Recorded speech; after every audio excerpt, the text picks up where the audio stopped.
Monsieur Youssef Roman, bonjour. Bonjour madame.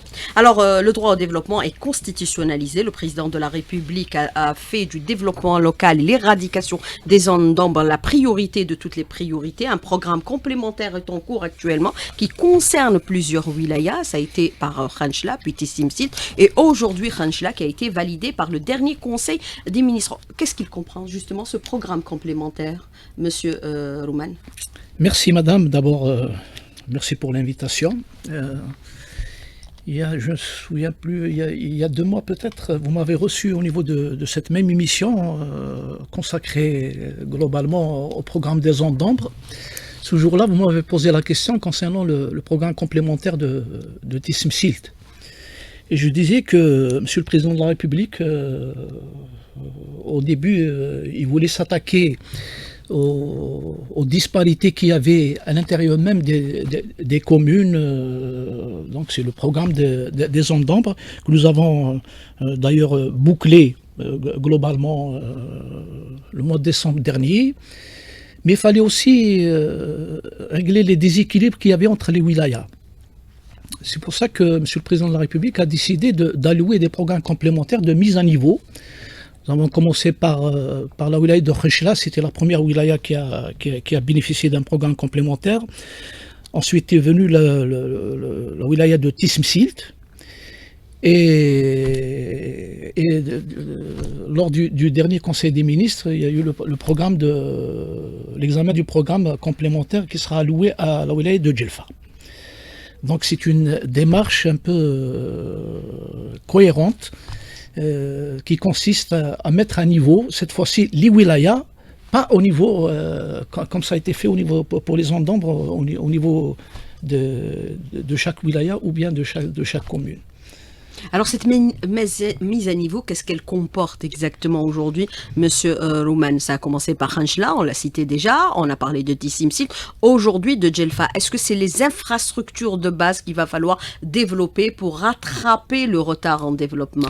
C'est ça la volonté aujourd'hui, monsieur Rouman?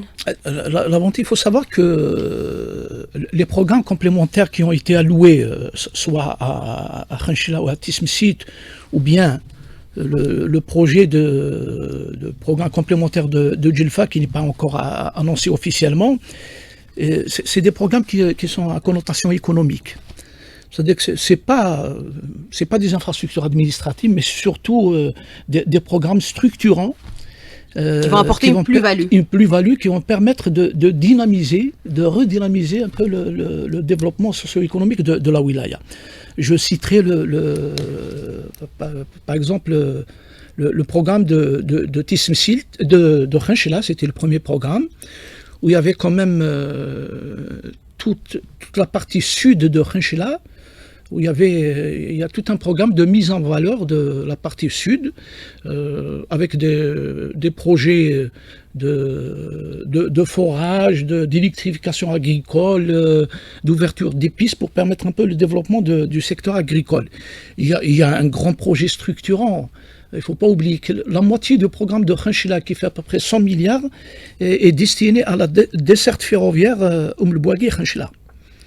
Vous voyez, nous avons d'ailleurs, nous-mêmes, ministère de l'Intérieur, contribué à travers la caisse de solidarité pour la création d'un marché de gros de la pomme, parce que la Khanchla est connue un peu pour la production de la pomme, donc ça va permettre aux agriculteurs d'écouler leurs marchandises. Pour Tissimsilt, le grand problème de Tissimsilt, c'est un peu l'enclavement. Donc, pratiquement 49% du programme alloué à Tissimsilt est réservé au secteur des travaux publics. Vient ensuite le secteur des ressources en eau. L'objectif un peu à travers la réalisation du désenclavement de Tissimsilt, c'est pour un peu attirer les investisseurs. Parce qu'une wilaya qui a des infrastructures routières importantes et modernes attire généralement plus facilement les investissements. Il y a bien entendu la création de zones d'activité aussi. Et à Khanchla, nous avons des zones d'activité qui ont été proposées au niveau du programme complémentaire. Tissimsilt également. Et bien entendu, pour Djelfa aussi, il y a 5 zones d'activité qui sont proposées. Donc vous Alors, voyez que... pour Djelfa, 5 zones d'activité qui sont proposées aujourd'hui pour booster cette wilaya. Stepic apporte valeur, bien sûr, agricole et également d'élevage. Est-ce que vous avez identifié aujourd'hui les actions sur lesquelles vous allez essentiellement travailler pour booster cette wilaya, Monsieur Roumen? Vous avez identifié ce qui va se faire au niveau de cette wilaya, même si on sait que le programme dans sa globalité n'a pas été encore totalement dévoilé, mais on connaît certains points qui ont déjà été tranchés au niveau de votre département ministériel et même au niveau de la wilaya de Djelfa. Monsieur Roumen. Écoutez, je voudrais peut-être rappeler les différentes étapes qui ont permis un peu d'arrêter le programme complémentaire de Djelfa. D'abord, dans une première étape, il y a un travail formidable qui a été fait au niveau par les autorités locales, qui ont fait un diagnostic de manière concertée. Il y a eu une série de réunions, des sorties sur le terrain pour un peu diagnostiquer quelles sont les faiblesses, les insuffisances qu'il y a au niveau de la wilaya de Djelfa, en se basant un peu sur les différents indicateurs socio-économiques, avec la participation bien sûr de l'ensemble des acteurs locaux.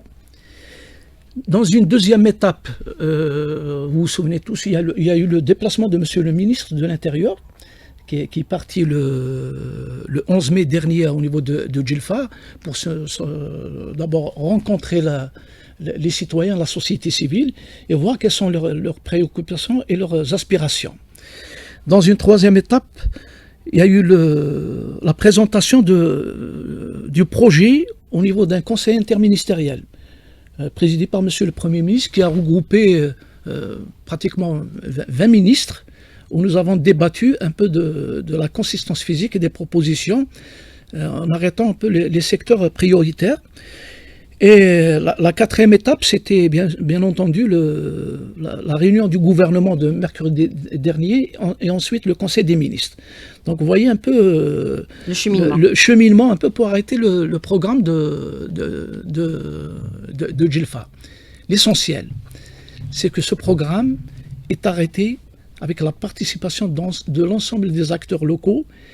Et d'ailleurs, monsieur le ministre, quand il est parti à Djelfa, il était accompagné par pratiquement tous les représentants des ministères qui ont débattu des propositions avec la société civile et les élus locaux.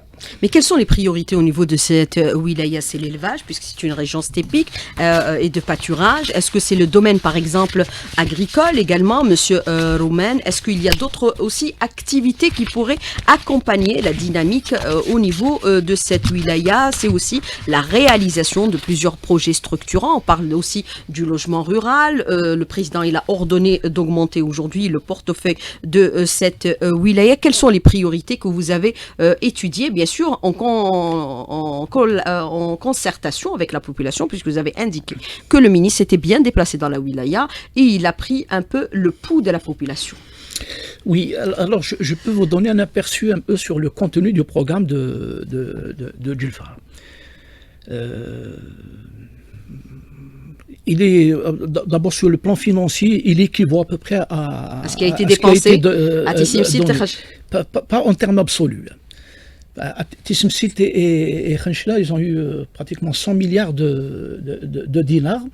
Pour Djelfa, ça sera un peu plus, mais compte tenu un peu de la superficie et l'étendue du territoire. Djelfa, elle fait plus de 32 000 km². Une population plus importante aussi, le nombre de communes aussi, il est plus important, et nous avons 32 communes. Donc, en termes relatifs, c'est exactement la même chose.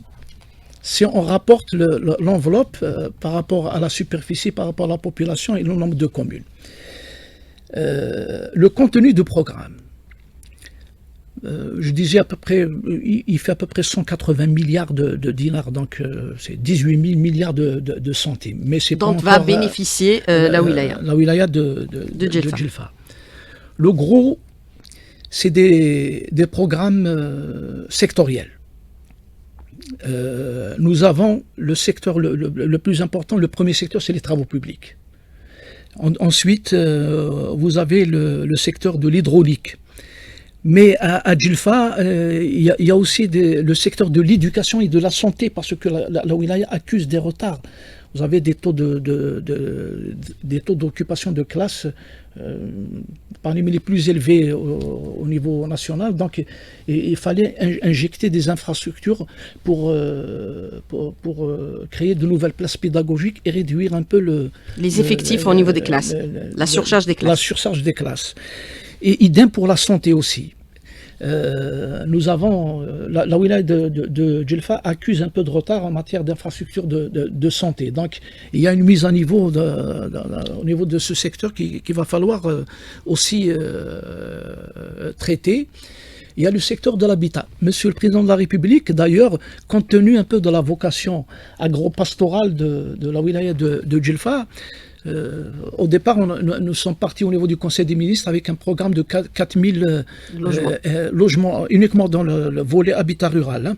Et le président de la République a juste dit d'ailleurs, en disant que, compte tenu il est passé à 15 000. Donc il y a 11 000 logements supplémentaires qui vont être alloués. Logements ruraux. L'hydraulique aussi, parce que la wilaya accuse quand même un peu de retard en matière de satisfaction de l'alimentation en eau potable. Et l'agriculture et l'élevage? Bien sûr, l'agriculture, elle a aussi sa part dans... C'est une wilaya d'élevage par excellence. Absolument. D'ailleurs, quand on parle de l'hydraulique et l'agriculture, ils sont liés. Vous savez qu'il y a un projet d'épuration d'abord des eaux usées qui vont permettre un peu d'avoir plus de 50 000 mètres cubes qui sont destinés à l'agriculture. La même chose, développement des forages, les pistes agricoles, l'électrification agricole aussi. Et puis quand vous avez de l'habitat rural, vous savez, c'est des projets qui sont liés. Je fixe les populations grâce à l'habitat rural, donc je développe l'activité agricole. Je réalise des forages, donc je permets d'irriguer et de développer l'élevage et toutes les spéculations aussi qui sont au niveau de cette wilaya. Alors votre priorité, c'est d'abord de créer une dynamique au niveau de ces wilayas et assurer aussi la fixation des populations, c'est important. C'est ça la vision que comprend aujourd'hui ce plan complémentaire, parce qu'il ne concerne pas que Djelfa ou Tissim Silt et Khanchla. D'autres wilayas sont aussi concernés, tels qu'annoncés par le président de la République, qui sont pratiquement une dizaine au niveau des hauts plateaux. Oui, le programme complémentaire concernera d'autres wilayas aussi. Nous avons commencé avec Khanchla, ensuite Tissim Silt. Aujourd'hui, on parle de Djelfa. Il y a le Rouad, il y a le Bayad, il y a Naama aussi qui sont concernés. Notamment, c'est au niveau des hauts plateaux. Oui. Parce que vous savez, des programmes complémentaires, il faut tenir compte un peu de la soutenabilité, même sur le plan budgétaire. Mais qu'est-ce qui a favorisé le fait qu'on ait choisi ces wilayas pour le plan complémentaire ou le programme complémentaire? Parce qu'elles accusent un énorme retard en termes de développement, Monsieur Roumen, c'est-à-dire dans un premier temps, c'est ces wilayas, puis on passera à d'autres dans le futur. Oui, on est parti d'un diagnostic aussi qui a été fait. On s'est rendu compte que, comme nous l'avons fait d'ailleurs au niveau... si j'ose dire, intramuros pour les zones d'ombre, le même travail a été fait entre les différentes wilayas. Donc les disparités, on les connaît. Vous les avez recensées? Absolument. Vous les avez en chiffres et en détails. Les statistiques sont importantes. Également pour consolider les politiques publiques, Monsieur Roman. Il y a déjà un travail préalable qui a été fait, mais j'ai pas, là aussi, je ne peux pas vous donner des statistiques. Mais par exemple, pour le Djelfa, par exemple, je vous ai dit qu'on s'est basé tout d'abord sur un diagnostic et sur un certain nombre de paramètres et d'indicateurs socio-économiques qui nous permettent un peu de savoir où est-ce qu'il faut agir pour un peu la mise à niveau. C'est ça l'objectif. Nous savons que d'autres wilayas aussi accusent des retards dans certains domaines par rapport aux autres, parce que c'est toujours relatif. Et c'est surtout au niveau des hauts plateaux. C'est un double objectif aussi. D'abord, il y a la mise à niveau de la wilaya par rapport aux autres wilayas, et puis l'option au plateau aussi qu'on va mettre en évidence. D'ailleurs, même le projet de création de nouvelles wilayas, ça s'inscrit dans ce cadre. Il y a de la mise à niveau, ensuite ancrée, parce que l'option au plateau, c'est une option, bien sûr, qui est reprise au niveau du schéma national d'aménagement du territoire, qu'il va falloir y aller. On y va doucement, mais sûrement. Et c'est des aspects que nous aborderons encore une fois dans la deuxième partie de l'invité de la rédaction, où 5 minutes seront également consacrées aux questions des auditeurs qui nous contacteront sur notre page Facebook invité de la rédaction. Monsieur Youssef Roman, merci. Restez avec nous. On revient dans un tout petit moment. À tout de suite. Alors, monsieur Youssef Roman, je voudrais revenir avec vous sur plusieurs aspects, puisque c'est des questions qui sont éminemment importantes. Nous sommes dans un rattrapage et droit au développement que nous sommes en train de concrétiser aujourd'hui, car tout le monde a droit d'avoir, bien sûr, des villes modernes et dynamiques à la fois. Vous avez parlé bien sûr de ce programme complémentaire qui va concerner la wilaya de Djelfa, bien sûr sur instruction du président de la République. Il a augmenté le quota déjà du logement rural. Vous avez parlé éventuellement de 180 milliards de dinars qui seront alloués à cette wilaya vu sa superficie, son étendue et vu le nombre de sa population. Mais est-ce que vous avez aujourd'hui mesuré l'impact de ces projets qui vont être réalisés au profit de la population? On réalise des projets pour réaliser des projets, ou alors on mesure aujourd'hui leur portée économique à la fois. Est-ce que vous avez des indicateurs? Absolument. Monsieur Roman? C'est d'ailleurs la démarche qui a été adoptée cette fois-ci avec le programme de Djelfa. Je vous ai rappelé tout à l'heure toutes les étapes qui nous ont permis un peu d'arrêter ce programme. Il faut savoir que pour chaque action proposée, on a identifié déjà dès le départ l'impact de ce programme. Je peux vous donner globalement par secteur. Je vous ai cité le secteur des travaux publics comme premier secteur qui va bénéficier un peu de ce programme, puisque pratiquement 27% du programme qui sera alloué à Djelfa concerne le secteur des travaux publics. Les routes, c'est vital. Ce programme va permettre de réhabiliter près de 2000 km de réseau routier, exactement 1727 km. Vous voyez que c'est de manière précise. Par exemple, pour le secteur de l'hydraulique. L'hydraulique, toutes les actions qui sont projetées au titre de l'hydraulique vont nous permettre tout d'abord d'augmenter la dotation, les capacités d'abord à travers les forages de production d'eau, 38 000 mètres cubes jour qui sont prévus à travers les actions. Et puis il y aura l'augmentation de la dotation journalière, donc elle va passer de 105 litres habitants jour à 140 litres. Il y aura l'augmentation du taux de raccordement global au niveau de la wilaya qui passera à 84%. Et nous allons développer, je vous ai cité tout à l'heure, l'épuration des eaux. Donc on va épurer 50 000 mètres cubes qui vont être utilisés au niveau de l'agriculture. Pour l'éducation, je vous ai parlé d'un peu de retard que la wilaya accuse. Donc il va y avoir 21 500 places pédagogiques qui seront réalisées au niveau des différents paliers, donc à travers la réalisation des établissements du primaire, de moyen, de secondaire et aussi des classes en extension. En ce qui concerne l'énergie, il est projeté le raccordement de 2016 foyers au gaz naturel et 11 235 foyers à l'électricité. Vous voyez que c'est précis pour chaque action. Et puis il y a aussi, en plus du programme complémentaire, du programme sectoriel qui sera alloué, il y aura aussi l'appui, ce qu'on appelle aujourd'hui l'appui au développement socio-économique des communes, ce qu'on appelait auparavant PCD. C'est pratiquement 8 milliards qui sont dégagés au profit des communes. C'est pour la réalisation des projets de proximité. Au profit de la population. Au profit de la population, c'est des projets qui généralement qui se réalisent rapidement et qui ont un impact direct et immédiat sur les conditions de vie des populations. Alors, on passe aujourd'hui de l'approximation à la précision et c'est une bonne chose. Alors, je voudrais revenir aussi avec vous sur un aspect, Monsieur Roman, on parle bien sûr de cette réalisation de ces projets. Est-ce qu'on se fixe des échéances ou alors c'est des échéances aussi qui vont être des échéances fleuves? Eh bien non. Je vous ai dit que la troisième étape, il y a eu le conseil interministériel. Par la suite, la réunion du gouvernement.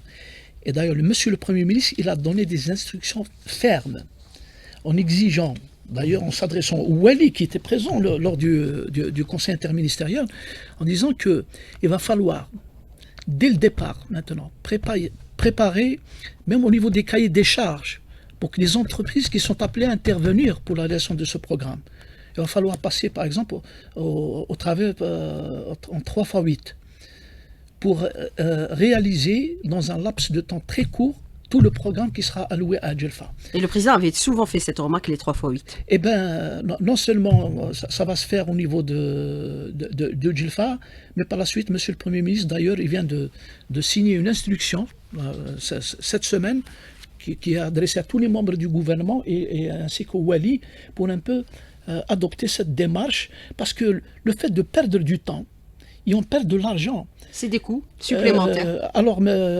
C'est les surcoûts des réalisations. Les surcoûts. D'ailleurs, lors du CIM, Monsieur le Premier ministre a exigé que le programme qui sera alloué, il ne sera en aucune manière réévalué, sauf peut-être pour cette pas plus de 5% de réévaluation qui seront probablement accordés. C'est veiller à son exécution dans les délais. Il faut l'exécuter, parce que perdre du temps, c'est perdre de l'argent. Mais je vais vous poser une question également, Monsieur Roumen, parce qu'on a vu aussi les programmes complémentaires qui ont été réalisés ici et là à travers d'autres wilayas.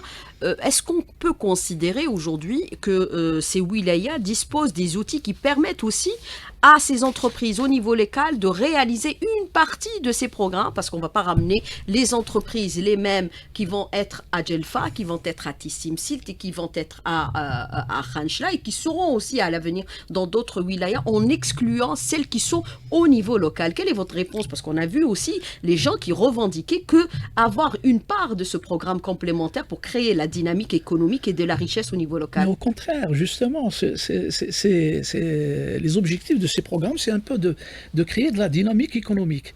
Les instructions ont été données pour prioriser. Mais est-ce qu'ils vont participer, les entreprises locales, à la réalisation de ces projets, ou alors ce sera des entreprises qui viendront d'Alger, Oran, Constantine, les grandes villes qui ont des grandes capacités, et les grandes entreprises nationales et privées? Mais, mis à part peut-être les grands projets structurants, dans les travaux publics, par exemple. Dans les travaux publics, ou la voie ferrée, par exemple, je vous ai cité le projet structurant Oum El Bouagui, qui est piloté par la Nisrif d'ailleurs. Mais sinon, pour les autres projets, c'est l'outil de réalisation locale. Mais 8 milliards aussi ont été alloués aux communes. Les 8 milliards qui seront alloués aux communes vont permettre d'inscrire une multitude de petites opérations qui vont permettre à l'outil de réalisation locale de se développer. Même pour les autres projets sectoriels. Djelfa, elle a des entreprises. 289 projets qui sont prévus au niveau sectoriel, sans compter ce qui est prévu au titre des communes. Alors, je voudrais revenir aussi avec vous sur un aspect, Monsieur Roumen, qui est important également par rapport à ces réalisations. Est-ce que, par exemple, aujourd'hui, vous êtes en train de faire, c'est-à-dire des haltes pour évaluer ce qui se fait à Khanchla par rapport au programme complémentaire, le taux d'avancement, même principe pour Tissim Silt, et vous allez le faire également pour Djelfa. Bien sûr, les autres vont arriver une fois que les programmes auront été adoptés au niveau du gouvernement et du Conseil des ministres. Je parle des autres wilayas qui sont concernés également par ce plan complémentaire, même si on pourrait dire que toutes les wilayas aujourd'hui vont devoir revendiquer un plan complémentaire. Je regarde mes fiches. Alors, Khanchla et Tissim Silt, ils font l'objet d'un suivi hebdomadaire. Régulier. Chaque jeudi, nous avons une situation qui nous arrive de la wilaya, sans compter les déplacements des inspections, des missions sur le terrain, qui sont régulièrement organisées pour aller voir sur le terrain les chantiers. Je peux vous donner des chiffres, puisque vous aimez les chiffres, Madame Souila El Hachmi. Alors, pour Khanchla, par exemple, qui a bénéficié de 59 projets, sur les 59 projets, 55 projets sont déjà lancés, 14 projets déjà achevés, 41 opérations en cours de réalisation. Il nous reste uniquement 4 projets qui sont toujours au niveau des phases des procédures administratives de passation des marchés. Parce que parfois, quand il y a l'infructuosité, ça retarde. Tissim Silt, On va revoir le code des marchés publics. Et idem, sa révision est en cours. TSMC, sur les 97 opérations dont elle a bénéficié, qui concernent 19 secteurs, nous avons déjà 21 opérations qui sont lancées en études et 23 opérations qui sont lancées en réalisation. Sachant que pour TSMC, nous avons un petit peu été retardés pour la libération un peu des assiettes foncières, compte tenu de la nature juridique des terrains. Donc il a fallu déclasser les terres agricoles pour permettre un peu d'implanter ces projets. Mais sinon, c'est des projets qui s'exécutent aujourd'hui. Les 2 programmes s'exécutent sur le terrain et ils font l'objet d'un suivi minutieux. Je vous ai dit que chaque semaine, chaque fin de semaine, nous avons un point de situation qui nous arrive des wilayas, sans compter les déplacements qui sont effectués périodiquement pour s'enquérir un peu de l'état d'avancement des projets. Mais quel est leur impact sur l'emploi aujourd'hui, puisqu'on a besoin de créer aussi des emplois au niveau de ces wilayas, Monsieur Rouman? Est-ce que vous avez des indicateurs également? Pour Djelfa, c'est déjà fait. Dans les projections, nous avons pour chaque projet qu'est-ce qu'on projette? D'abord, il y a la création d'emplois à travers les chantiers de réalisation. C'est-à-dire direct et indirect. Direct et indirect. Combien d'emplois? Vous avez pas, mais je sais que c'est... J'espère que je ne me trompe pas, plus de 200 000 pendant la réalisation, au niveau des chantiers. Sans compter les autres projets, les autres postes d'emploi qui vont être créés après la réalisation des projets. Alors maintenant, vous dites, nous faisons un point de situation sur l'avancement de ces projets à travers ces wilayas qui ont été retenus pour le programme complémentaire. Je l'ai dit au début, il y a d'autres wilayas qui sont concernés, qui seront dans le pipe. Les programmes seront étudiés prochainement au niveau du gouvernement et Conseil des ministres pour validation. Est-ce que parallèlement, par rapport à l'exécution de ces projets, vous veillez à la réalisation des projets de qualité, puisqu'on a vu qu'avec les dernières crues, beaucoup de routes ont totalement explosé sous, bien sûr, les pluies torrentielles. Est-ce que vous veillez aussi à la réalisation des projets de qualité pour ne pas avoir à les refaire de façon régulière? On le voit au niveau de certaines communes. Il faut se dire un peu, à un moment donné, les vérités, Monsieur Rouman. Je pense que la situation s'est améliorée par rapport à ce qu'on connaissait auparavant. Aujourd'hui... vous veillez sur la qualité. Absolument. C'est des instructions qui sont données d'ailleurs par le premier responsable, Monsieur le Président de la République. Il y a le Premier ministre qui a insisté sur ça lors du Conseil de... J'ai eu la chance a vu des images désolantes à travers de participer à la réunion du Conseil interministériel. C'était des instructions claires et fermes de Monsieur le Premier ministre. Et les walis, ils sont appelés eux aussi à veiller à ce que les travaux soient réalisés, les travaux soient de qualité. Pour qu'on n'ait pas à les refaire. Absolument, sinon, à quoi ça sert? C'est-à-dire perdre de l'argent autrement. C'est une perte sèche. Si on réalise une route et avec les premières pluies, on perd donc ça ne sert à rien de le faire.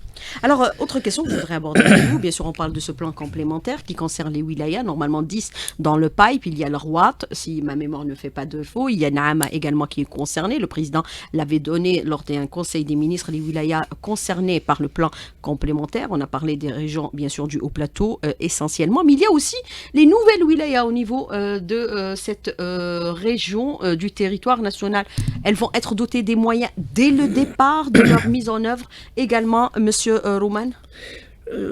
Parce que Djelfa, elle est maintenant scindée en deux. Il y a Ouled Djellel. Elle est concernée lors du dernier Conseil des ministres. Monsieur le Président de la République a pris la décision un peu d'aller à la création de nouvelles wilayas au niveau des hauts plateaux. Mais il faut savoir que c'est une démarche qui est progressive et cohérente. Pour permettre la fixation... que ce soit pour les programmes complémentaires, oui. Commençons crescendo, nous avons commencé par Khanchila, Tismsit, Djelfa, viendra aussi le tour des autres wilayas. C'est exactement la même chose pour la création de nouvelles wilayas.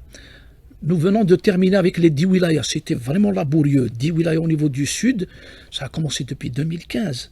Il a fallu que Monsieur le Président de la République mette un peu la pression. Il le fait tout le temps. Et il le fait, et il a raison de le faire, parce que depuis 2015 qu'on a commencé le travail pour la création des 10 wilayas du sud. L'administration à la peau dure, la bureaucratie aussi. D'ailleurs, Monsieur le ministre de l'Intérieur, pour s'enquérir un peu de la situation, durant le dernier trimestre 2022 et les 2 premiers mois de 2023, il a sillonné toutes les 10 wilayas du sud pour un peu s'enquérir de leur mise en œuvre. De l'état de mise en œuvre. Aujourd'hui, nous savons tous que ces wilayas sont avec leur pleine prérogative. Ça a été, je vous ai dit, ça a été laborieux parce qu'il fallait injecter des investissements. Aujourd'hui, quand on a commencé avec la création des 10 wilayas du Sud, les citoyens se posaient la question, quand est-ce qu'on aura d'autres wilayas au niveau des hauts plateaux? Eh bien, on y arrive. On a terminé avec le Sud, 10 wilayas. Aujourd'hui, on attaque la création de 3 wilayas au niveau des hauts plateaux. Viendra ensuite le tour des autres wilayas. Il faut savoir qu'il y a déjà le tour des autres wilayas. Lesquels des wilayas? Est-ce que vous pouvez nous les préciser? Il y a le décret, le décret qui a créé les circonscriptions administratives au niveau des... Il y a 44 circonscriptions administratives qui ont été créées au niveau des hauts plateaux. C'est 18 wilayas qui sont concernés. Et c'est bien entendu ces wilayas-là, c'est les 44 circonscriptions qui vont être concernées, mais de manière un peu progressive. Vous savez, même sur le plan budgétaire, c'est un peu difficile, c'est pas soutenable sur le budget de l'État. 10 wilayas au niveau du Sud, ça a été, je vous ai dit, ça a été un peu laborieux. Mais le fait d'opter pour 3 wilayas, c'est encore plus facile. Et ça va être, elles vont être effectives très prochainement. C'est-à-dire que si on décide ce mois-ci, dans une année, 1 an et demi au maximum, elles vont être des wilayas avec des pleines prérogatives. Pas comme... C'est-à-dire lesquels, vous parlez des 3 qui vont venir prochainement, lesquels? Pour avoir la précision, monsieur pour les auditeurs. Lors du Conseil des ministres, il a été décidé de créer 2 wilayas délégués au niveau de Djelfa. Donc c'est Ouled Djellal. Non, c'est Ain Oussara et Mes'ad. Plutôt, excusez-moi, oui. Ouled Djellal, c'est du côté de Biskra. Oui, c'est Mes'ad et Ain Oussara. Et au niveau de la wilaya de l'Bayad, c'est l'Bayad Sid Cheikh. Le Bayad aussi qui est concerné par un plan complémentaire qui va arriver un peu plus tard. Elle va peut-être arriver un peu plus prochainement. Voilà, prochainement. Parce qu'on a parlé de l'Arwad, de Bayad, de Naama. C'est surtout les wilayas des hauts plateaux qui seront concernés. Donc, Djelfa, elle a de la chance puisqu'elle va bénéficier d'un programme complémentaire. Et puis, de la création, ces 2 wilayas ont un peu de la chance parce qu'elles vont bénéficier, elles aussi, de ce programme complémentaire. Donc, alors, quand on parle aujourd'hui, par exemple, de plans complémentaires, on parle bien sûr de budgétisation par secteur. Est-ce qu'aujourd'hui, on pense à c'est-à-dire à une politique globale qui permet aujourd'hui une autonomie financière au niveau local? Est-ce qu'il faudrait revoir la fiscalité locale de telle sorte, est-ce qu'au niveau des wilayas, ils créent leur propre richesse et cette richesse locale va être réinvestie en matière de développement local pour que l'État n'ait plus à débourser des montants aussi importants pour un rattrapage au développement? Monsieur Rouman. Cette question, vous me l'avez posée lors de la et c'est une question réunion, toujours d'actualité. Oui, mais je vous ai dit qu'il y a... S'il n'y a pas les plans complémentaires, les wilayas sont dépourvus de moyens. Il y a un groupe de travail qui a été installé au niveau des services du Premier ministre. Nous avons déjà un premier rapport qui a été élaboré pour un peu revoir ce qu'on appelle entre guillemets la fiscalité locale. Mais en réalité, il n'y a pas de fiscalité locale, il y a de la fiscalité de l'État qui est redistribuée. Il y a un problème de distribution.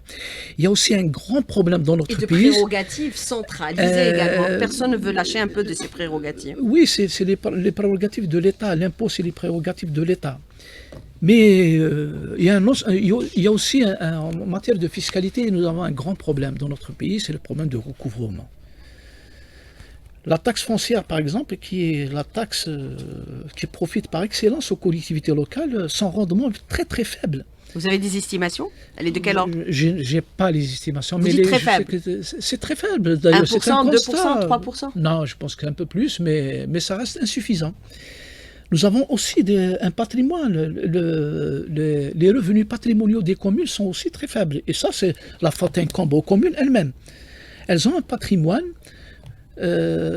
en dépit de toutes les instructions qui sont données D'ailleurs, cette semaine, il y a déjà un travail qui est en train de se faire pour un peu orienter les communes, comment revaloriser leur patrimoine. Vous avez des locaux qui appartiennent aux communes qui sont loués à 300-400 dinars. Alors qu'à côté, un même bien qui appartient à un privé, il est loué à 30 000, 40 000 dinars. Et c'est pas normal. Vous n'allez pas vous ajuster sur les prix des privés? Pas nécessairement, mais 300 dinars un local, c'est aussi c'est pas normal. Et alors que c'est des communes qui n'ont pas une aisance financière. Donc, et puis nous sommes, on essaye un peu de développer des actions qui vont permettre de créer de la dynamique économique. C'est-à-dire? Nous sommes en train de financer sur la caisse de solidarité la création de micro-zones d'activité. Nous avons commencé avec un programme pilote de 142 micro-zones qui sont déjà dans le pipe, qui sont en cours de réalisation. Et au fur et à mesure, on va encore inscrire de nouvelles opérations pour permettre un peu l'installation des jeunes, notamment les jeunes qui sont porteurs de projets au niveau de ces micro-zones qui sont un peu complémentaires avec ce que fait l'État en matière de zones industrielles. Alors, vous parlez bien sûr de la caisse de solidarité. Il y a aussi le fonds des collectivités locales. Est-ce que vous recourez bien sûr à ce fonds pour essayer de compenser un peu la baisse des revenus au niveau des collectivités locales, Monsieur Romain, sachant que ces collectivités, au niveau de ces régions stépiques et des hauts plateaux, c'est des régions à vocation agricole. Oui. Et l'agriculture n'est pas fiscalisée. Alors, il faut savoir, quand je parle de la caisse de solidarité, c'est ça, c'est le fonds de solidarité. Ah, c'est l'appellation qui a changé. C'est la caisse de solidarité de garantie des collectivités locales, c'est elle qui gère le fonds de garantie Alors c'est un système, je vous ai dit, c'est un système génial. Il nous permet un peu d'équilibrer et d'exercer la solidarité à travers ce fonds. Chaque année, malheureusement, je peux dire que ces derniers temps, le gros des dépenses de ce fonds va vers le fonctionnement. Parce que il faut mettre à niveau, il faut équilibrer les budgets. Certaines communes qui n'ont pas de ressources partent au départ avec des budgets déséquilibrés, mais grâce à l'intervention de la caisse, qui donne des subventions, notamment la péréquation, qui est donnée dès le début de l'année, c'est à peu près 110 à 120 milliards de dinars qui sont alloués aux communes. Oui, mais quand vous parlez de l'équilibre un peu des communes, il y a un déséquilibre aussi qui est créé par rapport à la richesse qui est répartie au niveau de certaines communes qui sont extrêmement riches. Si on prend par exemple au niveau du sud du pays, vous avez la commune de Hassi Messaoud qui est extrêmement riche. Si on prend par exemple la commune d'Alger, celle où réside administrativement Sonatrach, celle de Hida, elle est extrêmement riche. Mais vous avez parallèlement, par exemple, des villes des communes qui ne le sont pas et qui parfois sont frontalières. Vous avez le Harrach grâce au pipe de Nafta et vous avez à côté Bourouba, qui est pauvre. C'est là où comment justement... mettre fin, c'est-à-dire à ces déséquilibres entre les différentes wilayas communes, excusez-moi, Monsieur Roman. C'est là où intervient justement la caisse de solidarité, parce que ces communes communes riches ne peut pas compenser par rapport à une commune très riche et une commune pauvre. C'est des apports supplémentaires, mais qui n'arrivent pas à compenser le retard. Mais vous savez d'où proviennent les ressources de Il faudrait peut-être revoir ces mécanismes. C'est la raison pour laquelle même le président il a ordonné la révision du code des collectivités locales. Oui, nous sommes en train de travailler dessus, mais... Ça fait longtemps que vous travaillez dessus, Monsieur Romain. C'est pas facile. Nous avons presque finalisé, mais il y a encore des retouches à faire, et ça va être fait bientôt, Inch'Allah. Mais je vous ai dit, la caisse, il faut savoir que les revenus de la caisse, elles proviennent des contributions des communes et des wilayas. Donc c'est des prélèvements. Alors, des prélèvements des communes riches? Absolument. Et des wilayas riches? Quand les communes contribuent avec 5%, les communes riches 5% et les autres 2%. Alors celles qui gagnent beaucoup d'argent, 5% d'une somme importante, ça veut dire que la commune riche contribue plus que les autres communes au niveau de la caisse. Mais les pauvres contribuent aussi à hauteur de 2%. On leur prélève aussi les 2%. Mais il y a redistribution. Par la suite, il y a redistribution. C'est ça la solidarité verticale. on prélève de l'argent de l'ensemble des collectivités et ensuite c'est redistribué et on cible les communes qui ne sont pas riches. C'est comme ça qu'on assure un peu l'équilibre. Quel est le montant au niveau de cette caisse actuellement? Vous disposez de quel montant? Est-ce qu'on peut avoir un ordre de grandeur avant de clore cette émission? Je peux vous vous avez dire dit que j'aimais les chiffres et c'est vrai que j'aime les chiffres. pour le fonctionnement, la caisse a alloué pratiquement 350 milliards de dinars pour le fonctionnement. Pour l'équipement, cette année-là, on a voulu un peu nous aligner sur ce qui a été donné par l'État en termes de ce qu'on appelait auparavant PCD. C'est 110 milliards qui ont été dégagés. Nous avons dégagé presque l'équivalent 100 milliards de dinars en équipement au profit des communes. Donc vous voyez, on essaye un peu malgré d'assurer un équilibre financier des communes. Monsieur Youssef Roumel, merci d'avoir répondu à nos questions et d'avoir été en direct avec nous ce matin dans le studio. Merci beaucoup, bonne journée, à bientôt. Merci à vous. À demain pour les auditeurs.